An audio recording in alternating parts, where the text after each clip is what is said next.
بسم الله الرحمن الرحيم الحمد لله وكفى والصلاة والسلام على الحبيب المصطفى صلى الله عليه وعلى آله وسلم تسليما كثيرا. إن الله وملائكته يصلون على النبي يا أيها الذين آمنوا صلوا عليه وسلموا تسليما. صل وسلم على محمد. اللهم صل وسلم على محمد. رب اشرح لي صدري ويسر لي أمري واحلل عقدة من لساني يفقه قولي. إخواني أخواتي mes frères et sœurs أبنائي بناتي mes fils et mes filles أصدقائي صديقاتي mes amis et mes amis أعدائي عدواتي mes ennemis et mes ennemis. Je vous aime tous en Allah subhanahu wa ta'ala. Et je vous dis assalamu alaykum wa rahmatullahi wa barakatuh. Que la paix d'Allah, sa miséricorde et ses bénédictions soient sur vous, mes frères et sœurs musulmans, amis et ennemis, partout dans le monde. Mes frères et sœurs en humanité, mes frères et sœurs en citoyenneté, mes frères et sœurs en universalité, ceux qui n'ont pas encore eu l'honneur et le bonheur d'ouvrir leur cœur à l'islam. Beaucoup d'affection pour vous. J'ai beaucoup d'affection pour vous. J'ai beaucoup de bonheur et de joie de partager un petit bout de chemin avec vous. Et je vous invite à la belle intelligence, à la souplesse intellectuelle, à l'ouverture d'esprit, à la souplesse intellectuelle, à tout faire pour qu'on nous maintienne, et pour qu'on se maintienne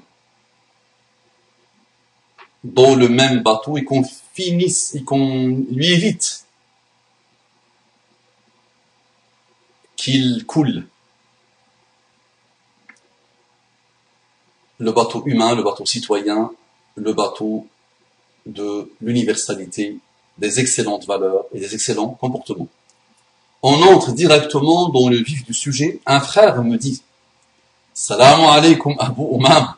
Wa alaykum salam wa rahmatullahi wa barakatuhu. Mon frère bien-aimé, j'aimerais savoir pourquoi tu n'as pas encore pris la défense de Tariq Ramadan. En temps normal, tu es le premier à monter au créneau pour défendre les prédicateurs embourbés dans une galère. Mais cette fois-ci, tu as gardé le silence et je comprends pas pourquoi. Si tu pouvais me répondre, ça serait sympa. Donc la réponse est très simple. Le ton n'est pas normal. Est-ce que tu as observé que je suis de plus en plus absent, que je ne produis plus grand-chose par rapport à des époques où j'étais ultra productif? Ma vie prend des directions, ma vie prend des orientations, et je manque de temps finalement, et je manque de concentration, et je manque de capacité intellectuelle pour produire. Ou peut-être aussi, j'ai fait le tour, peut-être. Ou je crois que j'ai fait le tour, ou je pense que j'ai fait le tour, ou j'ai besoin de me renouveler. D'accord? Mais il y a plusieurs raisons. Le temps, pour moi, n'est pas normal. Tout ce qui se produit n'arrive pas à mes oreilles. D'accord? Je suis pratiquement absent. Je suis presque à 99% absent du monde cybernétique. Donc, si tu ne me contactes pas, si tu ne me demandes pas, je peux ne pas savoir, même si je ne pourrais pas ne pas entendre parler par bribes, par-ci, par-là, dans les médias eux-mêmes. J'ai vu sur la 2, j'ai vu sur pas mal de médias que Tariq Ramadan connaît quelques zones de turbulence. Je te rappelle aussi que c'est pas à chaque fois qu'il y a un problème, je prends la défense. Les frères et les sœurs n'ont pas besoin de moi pour les défendre, de toute façon. Quand il y a eu les soucis de Abu Hudhayfa, les grands soucis de Rachid Abu Hudhayfa, sur la fameuse histoire sortie de son contexte de la musique, tu ne m'as pas entendu, mon frère, d'accord?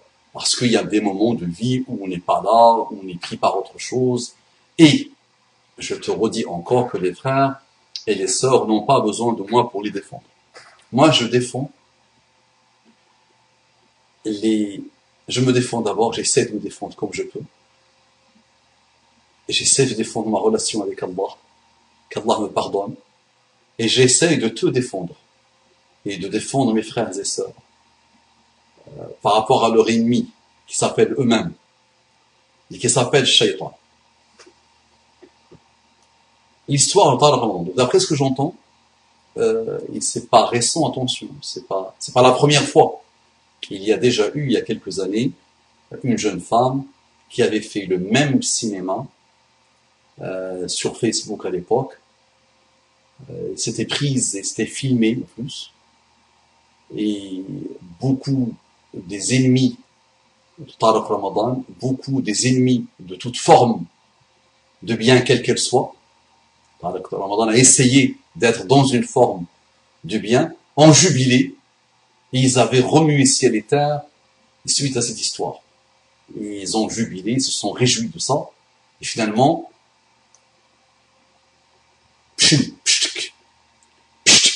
comme disait Jacques Chirac, ça a disparu.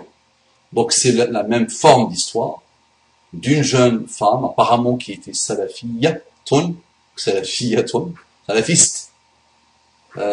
et qui a rencontré Tariq Ramadan dans le cadre de conseils religieux à la base, et qui a dénoncé son port, c'est ça, suite à ce qu'on entend depuis quelques semaines sur la dénonciation des ports, ou ce qu'a fait le fameux producteur hollywoodien, on découvre. C'est comme si on découvre qu'à Hollywood, il y a des choses de ce type. Donc, à la suite de ça, à la suite de cette mode, on découvre qu'il y a des prédicateurs qui sont pervers. Il y a des prédicateurs qui profitent de la faiblesse de ces femmes qui cherchent des réponses, machallah, et qui finissent dans le lit d'un prédicateur et qui leur démontre ses capacités hors du commun d'être un pervers sexuel. À la suite de ça, apparemment, il y a une deuxième jeune femme qui a dénoncé son port et qui a apparemment des preuves de ce qu'elle avance. Et apparemment, il y a une troisième femme, c'est ça, qui dit la même chose. Et j'ai même entendu hier ou avant-hier la voix de Tariq Ramadan tenant un discours très sexuel, très explosif sexuellement. Est-ce que c'est la voix de Tariq ou est-ce que c'est une fabrication de voix? Apparemment, ça se fait. Tout ça, je ne le sais pas, moi, personnellement. Donc, je dois te défendre, toi, et je dois me défendre, moi, et je dois défendre mes frères et sœurs de tomber dans ce type de travers. Lesquels, donc tu es en train de te poser la question, lesquels, donc dans les pays musulmans et dans ces pays aujourd'hui, rien ne peut rester dans le cadre privé et tout doit être enregistré et tout doit être filmé. Et tant que ça se passe bien, on scène, et tant qu'il y a problème, on balance tout, sorti de son contexte. D'accord. Donc moi, je ne sais pas, mon frère, aujourd'hui, je ne peux pas te le dire, je ne sais pas si Tariq Ramadan est un pervers sexuel. Je ne sais pas ça. Je vois le bien en mon frère, je ne peux que dire, il faut être fou. Vraiment, il faut qu'il soit fou pour se laisser tenter ou se laisser aller dans l'injustice sexuelle, la perversité sexuelle, la manipulation sexuelle. Parce que je me rappelle, moi, il y a quelques années, dans le fameux salon du Bourget, j'étais à l'extérieur de la salle où lui, il était, et les femmes n'arrêtaient pas d'exprimer leur euphorie. Les applaudissements, les cris, les hurlements, même lui a dû intervenir plusieurs fois pour calmer les gens. Et même les gens de l'extérieur, la salle était tellement pleine que je peux te dire qu'il y a eu des centaines peut-être de personnes qui sont restées à l'extérieur. Et moi, de loin, j'observais cette scène. Et les gens étaient fous furieux, hommes et femmes. Et on nous disait, et c'est même une femme qui m'a raconté ça il y a quelques années, les filles étaient folles devant Al-Ramadan. Il paraît qu'il est brillant, il paraît qu'il est extraordinairement malin et intelligent, et il paraît qu'il est beau. Égyptien, machallah, beau, très beau apparemment. Alors c'est vrai que cette femme qui me raconte, elle m'a dit, mais j'ai vu des scènes, et elle était très proche en plus, d'autant à l'époque, elle m'a dit, j'ai vu des scènes de folie, les femmes, les copines, les amis, elle a raconté leur amour, leur émerveillement par le personnage, et chacune ne rêvait que de lui. D'accord? Donc il faut être fou, vraiment, pour tomber dans la perversité sexuelle, dans l'injustice sexuelle, dans ce qu'on peut entendre par-ci, par-là. Donc, jusqu'à preuve du contraire, ce sont des personnes qui sortent aujourd'hui pour dire que Tariq Ramadan nous a fait. Je ne sais pas comment elles pourront le prouver. Je ne sais pas. Donc on va voir ce que la justice montrera ou démontrera. D'accord? Donc mon ami, moi, il m'est demandé par ma religion de voir le bien. Maintenant, s'il est confirmé que Tariq Ramadan utilise sa position de prédicateur, qui a quand même un historique, Tariq Ramadan, qu'on lui reproche, il est le descendant d'un bonhomme, l'ennemi numéro 1 de l'Occident, sous toutes ses formes. Tariq Ramadan qui est dans la continuité de ce qu'a essayé de faire l'ennemi numéro 1 de toutes les formes d'Occident, et de toutes les formes du mal, on va dire. Attention, l'Occident ne veut pas dire le mal pour moi. Mais tout le monde combat ce fameux personnage. Et le père de Tariq Ramadan, essaye de dire que l'islam apporte, et nous devons comprendre l'islam pour toujours essayer d'apporter des solutions à tous les niveaux, à tous les problèmes que nous avons, qu'ils soient politiques, économiques, sociétaux, sociaux, d'accord? Donc c'est quelqu'un quand même qui a un poids au niveau de la prédication, aussi en Europe, en France, dans le monde, attention. Pendant un certain nombre d'années, il était classifié parmi les 5 plus grands penseurs, attention, ce personnage. Par des magazines américains, il le mettait parmi les 5 très grands penseurs contemporains. Donc si quelqu'un comme ça, moi je suis arrivé il y a 25 ans en France, tombe dans ses travers, alors que il peut se marier s'il a un besoin de tendresse, s'il a un besoin de femme, s'il a un besoin de gentillesse, s'il a un besoin de sexe, il suffit de se marier. Il est déjà marié, d'accord? Mais si sa femme ne lui suffit pas, d'accord? Il sait très bien qu'il n'a pas besoin de manipuler. Beaucoup de femmes se donneront à lui, sans que ça lui coûte rien, sans que ça lui demande rien en plus. D'accord? Ah non, une fois qu'il a eu la femme, la deuxième femme, ou la troisième femme, ou la quatrième femme, à un moment donné, normalement, il se calme, c'est tout ça. Attention, je n'appelle pas la polygamie, mais j'essaie juste de comprendre, et de t'aider à comprendre. Donc imagine, sa femme ne lui a pas suffi, à tous les niveaux, attention. La polygamie n'est pas donnée à n'importe qui, mais apparemment, il paraît qu'elle est halal en islam.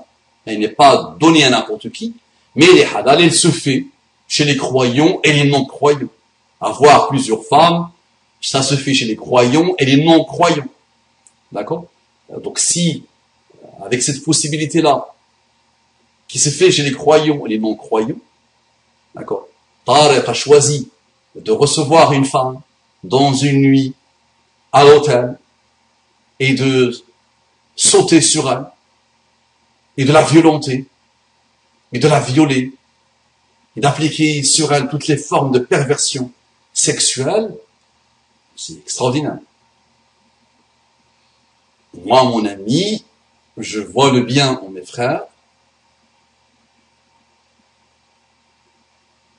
Je me rappelle de fameux proverbes de ma mère ما تعرف في نفسك يدلك على الناس.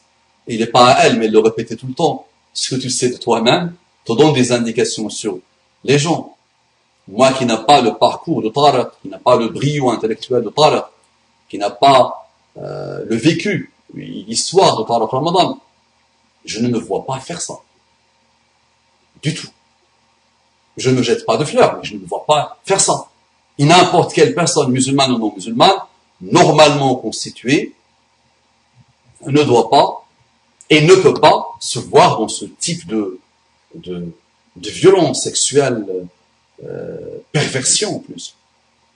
Avec des coups, avec des menaces, avec des choses. Et je ne le vois pas aussi, ça m'étonnerait, je ne me vois pas du tout profiter de la faiblesse de quelqu'un. D'accord? Maintenant, n'oublions pas, et n'oublie pas mon frère, que n'importe quel être humain est pécheur. Et quand il s'agit de l'homme et de la femme, quand ils se rencontrent tous les deux, ils s'attirent. Ils se mettent dans un endroit. Les musulmans savent que normalement, il nous est interdit de nous mettre dans un endroit, de nous enfermer dans un endroit avec une femme. On a même vu des crimes se faire entre des gens qui ont grandi ensemble, et un jour, ils se sont mis tous les deux, à chaque fois, ils se mettaient tous les deux, un jour, il a eu envie d'elle, et elle n'a pas voulu, il l'a tué. D'accord?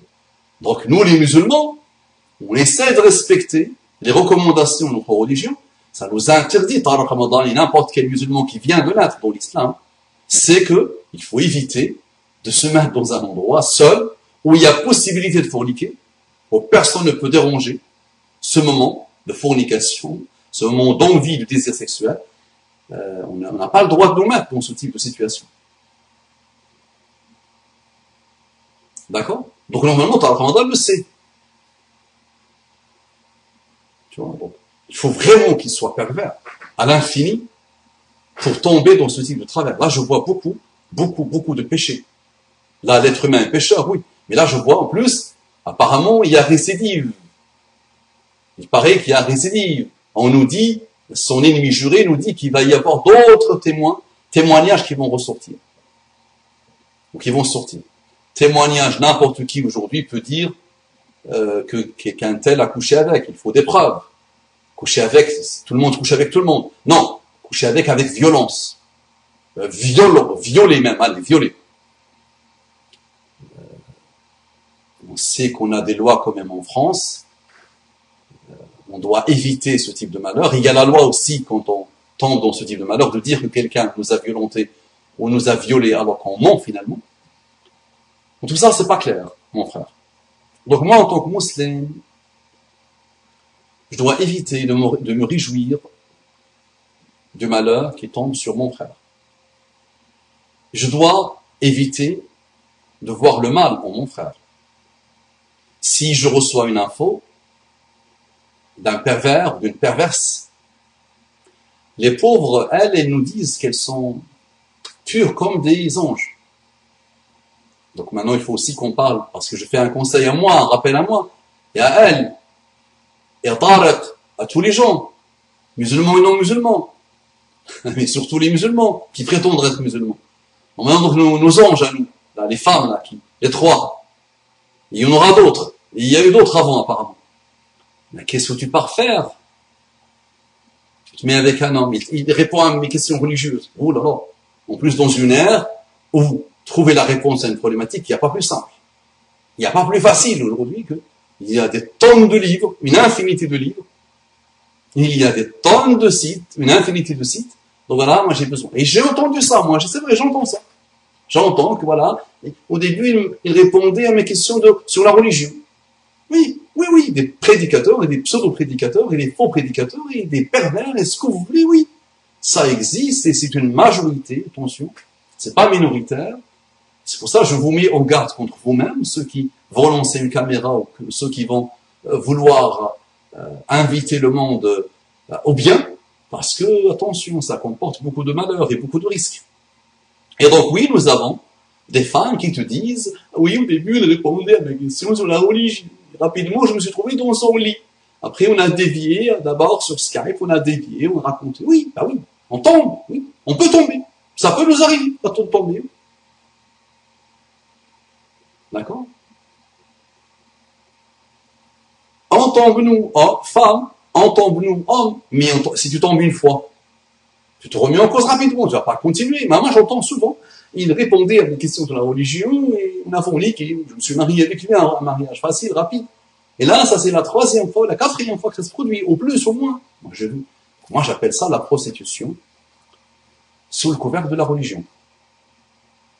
D'accord? Donc maintenant, le contexte, vraiment, combien même ces femmes, voilà, soyons, combien même ces femmes racontent vrai, disent vrai. Tu vois, les trois femmes disent vrai. Allez, combien même. Je n'ai pas été avec elles, avec eux, parce qu'il, lui, il était avec. Chacune était avec lui dans une chambre d'hôtel, apparemment, par exemple. Moi, j'étais pas avec. Je sais pas qu'est-ce qu'il y a eu avant. Je sais pas qu'est-ce qu'il y a eu pendant. Et je sais pas ce qu'il y a eu après. Même quand j'entends des voix, d'accord? J'entends des voix sorties de leur contexte. Imagine-moi avec ma femme, quelqu'un enregistre. Avec ma femme, je dis. Avec ma femme, oui, il va y avoir un discours sexuel, pourquoi pas? Il va y avoir un discours humain, intime. Il va y avoir même des actes sexuels, encore heureux. Imagine quelqu'un enregistre. Ce que je dis à mon épouse quand je suis à l'étranger, par exemple. Si j'ai envie de lui parler d'une problématique sexuelle, que j'ai envie d'elle sexuellement, et quelqu'un enregistre ça, ou elle enregistre ça, elle attend qu'on divorce, par exemple, et qu'elle jette ça. Qui me dit? Peut-être ils se sont mariés. Moi, si les gens prouvent que Tariq fournique à droite et à gauche même, alors qu'il sait que il peut se marier avec la femme. Il peut se marier avec. En faisant son maximum, attention, pour essayer d'avoir une vie de mariage, pas une volonté d'avoir une femme dans un lit et la dégager après. Non. Vraiment, la niya d'un mariage, la niya sincère d'un mariage. Donc, vous savez, on pourra tergiverser comme on veut. Là, les procédures judiciaires vont être lancées, ça prendra le temps que ça prendra, ça pourra disparaître comme l'histoire qui a précédé il y a quelques années. Moi, je gagne rien avec ça. Et toi, tu ne gagnes rien avec ça. Et ça ne m'apporte rien. Moi, je sais que l'être humain est pécheur.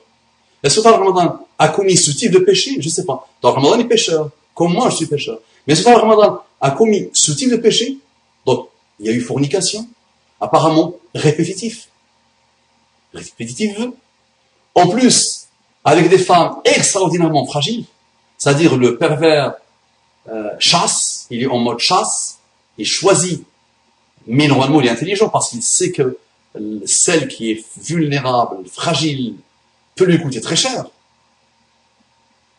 peut le déifier, peut le vouloir à vie pour elle, peut vouloir qu'il l'appelle tout le temps, qu'il vienne la voir tout le temps. Donc il sait que ça peut lui coûter très cher. Apparemment, il est tombé sur 2-3 qui disent que c'est une forme de gourou qui profite bien, qui séduit avec le discours religieux, blablabla, blablabla. Donc, il y a fornication, apparemment. Il y a choix de la victime. Un monsieur en mode chasse, vraiment avec une niya très mauvaise. Il y a une envie que de coucher et d'éjecter.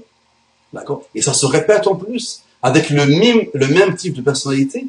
Pour moi, c'est beaucoup. Maintenant, si Tariq a fait ça, ben moi, je lui conseille vraiment d'arrêter tout, vraiment, et de partir demander pardon à Allah subhanahu wa ta'ala.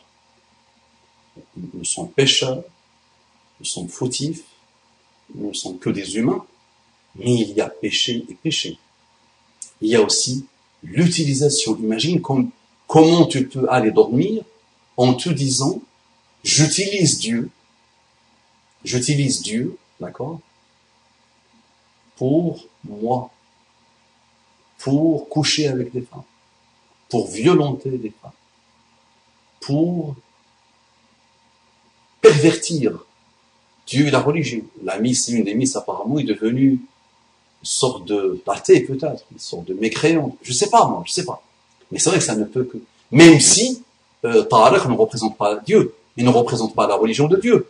Et personne n'est Dieu, et personne ne représente Dieu. Et personne ne peut prétendre qu'il parle au nom de Dieu.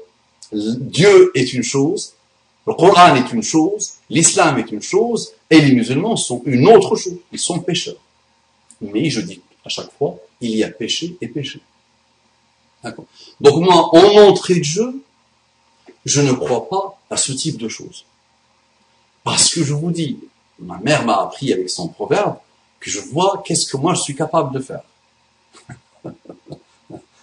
Moi, je vois que ce sont des choses que je ne peux pas faire. Moi qui ai rien, qui n'a pas le parcours, qui n'a pas le vécu, qui n'a pas l'historique, qui n'a pas les combats, qui n'a pas aussi, il est dans le collimateur, le monsieur. Il est l'ennemi de puissance que vous ne pouvez même pas imaginer. Qui savent que ce type, d'accord, de pensée autour de l'islam, c'est ce qui déstabilise. Il est pire kuffar. C'est-à-dire l'islam dans sa forme globale et globalisante. Qui n'est pas là que pour aller dans un coin, dans une mosquée, dire Allahu Akbar et c'est tout. Qui est là pour tout ce qui régit la vie. Dieu doit être là partout dans ce qu'on fait. Tout ce qu'on essaie de faire. On doit toujours penser à Dieu dans ce qu'on essaie de faire, économiquement, historiquement, politiquement, et à tous les niveaux. D'accord? On doit essayer de prendre en compte les recommandations et les exhortations de Dieu. Cette forme-là de compréhension de l'islam déstabilise, attention, les ennemis de l'islam. Et lui, il est l'un des seuls qui a essayé de dire au monde que l'islam est un tout, dans les temps contemporains, en France, en termes de prédication intensive, continue, sur une trentaine d'années, il était l'un des seuls. Et ça lui a attiré beaucoup de formes d'ennemis, musulmans et non musulmans. Donc est-ce qu'il y a eu que plus? Je ne sais pas. Est-ce qu'il est pervers? J'espère, parce que je suis un musulman qui essaie de voir le bien. Pourquoi tu n'as pas vu le bien chez un tel? Un tel est un gamin qui venait de naître, que j'ai pratiqué, que j'ai tellement apprivoisé, que je vois faire. D'accord? Celui-là, normalement, ça fait une trentaine d'années qu'il se déploie, qu'il essaye de donner une image, qu'il fait. Alors qu'il aurait pu, attention, il aurait pu ne pas attendre. Pourquoi se casser la tête? À parler de l'islam ou des musulmans, à essayer de faire des choses pour l'islam et pour les musulmans. Et il est charmant, il est extraordinairement intelligent, il est brillant intellectuellement, il aurait pu coucher avec 3 femmes, 4 femmes par jour, s'il voulait. Pourquoi se casser la tête? Donc pourquoi choisir de le faire en utilisant Dieu, en profitant de la faiblesse de femmes, que, attention, vous avez forniqué alors les femmes. Vous vous donnez facilement et simplement. Au moins la prostituée demande de l'argent. Vous, on vous a un peu manipulé avec une voix, avec un argumentaire, vous êtes tombé, vous vous êtes donné. Facile tout ça. Bien ça. Bien. Extraordinaire, non? D'accord? Donc, à vous aussi de vous remettre en cause. Donc, ces femmes-là, vous devez aller vous remettre en cause. Il y a une apparemment qui se remet en cause en devenant surtatée, pourquoi pas? C'est trop facile tout ça. Même Abu Lahab n'a pas fait ça. Même Abu Lahab n'a pas fait ça. Même peut-être Pharaon n'a pas fait ça. Donc il suffit qu'un musulman fasse une erreur ou fasse une bêtise, que c'est bon, là, je commence à nier Dieu. Donc dans la forme d'extrémisme salafique que tu étais, dans la forme d'extrémisme autre que tu es aujourd'hui, c'est la même personne qui souffre, la pauvre, qui est extraordinairement vulnérable et qui veut refuser Dieu, ça l'arrange de refuser Dieu, pour refuser la forme de religion. Point barre. D'accord? Donc, les amis, couvrez-vous. Les amis, craignez Allah. D'accord? Craignez Allah. Je vois des gens jubilés, je vois des gens. Là, rien n'a été prouvé, les procédures sont en cours, on ne sait pas qu'est-ce qu'ils pourront prouver, mais chacun, quand il est seul, il doit se remettre en cause.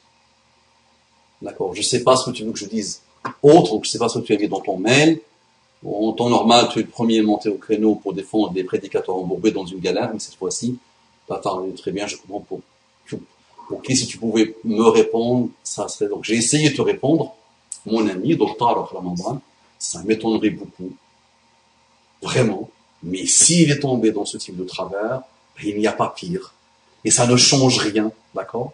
Qu'il a essayé de faire de belles choses, qu'il a essayé de faire avancer le chemin biblique, qu'il a essayé de faire avancer la da'wah. Donc, moi, je ne sais pas. Allah seul sait. Peut-être à la fin des procédures, Allah seul sait. D'accord? Même à la fin des procédures, ça sera entre Tariq Ramadan et Dieu, s'il n'a rien fait, et s'il a fait quelque chose. Et entre Tariq Ramadan et ces femmes-là, s'il a fait quelque chose. Donc, elles demanderont des comptes un jour ou l'autre. D'accord?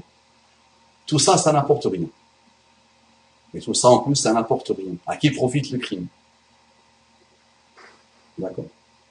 Maintenant, mon ami, ma sœur, si jamais tu te donnes à un homme, et s'il te violente, n'oublie pas que tu as le portable aujourd'hui, filme tout, s'il te plaît, et n'attends pas 5 ans, 6 ans, 7 ans, 10 ans pour dénoncer ton port.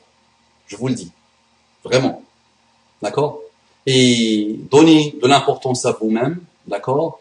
Vous n'avez pas besoin d'aller rentrer dans des mois et des mois d'échanges avec un homme, d'accord, pour qu'il tombe ou pour que vous tombez, parce que dès qu'on met le feu et l'huile et le pétrole, ça explose, d'accord, surtout dans un moment où tu es seul avec la femme, dans une pièce ou dans un salon Skype, on peut tomber, n'importe qui peut tomber, quel qu'il soit, d'accord. Maintenant, il y a une différence entre tomber une fois, se laisser aller, et se tomber dans la fornication, tomber dans la violence, violenter des femmes, appliquer la manipulation psychologique sur elles, là, ça dépasse l'entendement.